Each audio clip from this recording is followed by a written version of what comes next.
ఈ నెల 23న బంజారాల ఆరాధ్యుడు శ్రీ సంత్ సేవాలాల్ జయంతి ఉత్సవాలను జయప్రదం చేయాలని సేవాలాల్ మహారాజ్ ఉత్సవ కమిటీ అధ్యక్షులు సురేష్ రాథోడ్ కోరారు. ఆదిలాబాద్ జిల్లా కేంద్రంలోని స్థానిక రామ్లీలా మైదానంలో ఏర్పాటు చేసిన మీడియా సమావేశంలో కార్యక్రమాల వివరాలను వెల్లడించారు.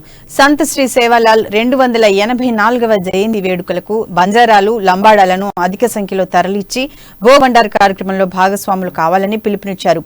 లోక కళ్యాణార్థం లంబాడా సమాజాన్ని సంఘటితపరచడానికి సంత్ సేవాలాల్ అవిర్నిశలు కృషి చేశారని అన్నారు. మహోన్నతమైన సమాజ నిర్మాణం కోసం పాటుపడ్డారని పేర్కొన్నారు.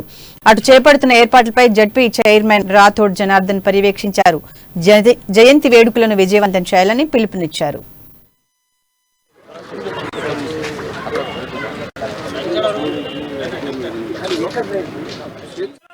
రామ్లీలా మైదానంలో సంత సేవాలాల్ మహారాజ్ జయంతి ఉత్సవ కార్యక్రమం ఘనంగా జరుగుతుంది. ఈ సంవత్సరం కూడాను మరి జిల్లా కేంద్రంలో సంత సేవాలాల్ మహారాజ్ జయంతి కార్యక్రమానికి మరి రేపు 23వ తేదీ నాడు మరి ఉదయం 11 గంటలకు రామ్లీలా మైదానంలో సంత సేవాలాల్ మహారాజ్ జయంతి కార్యక్రమం భోగ్ బండార్ బంజారాల యొక్క సంస్కృతి సాంప్రదాయాన్ని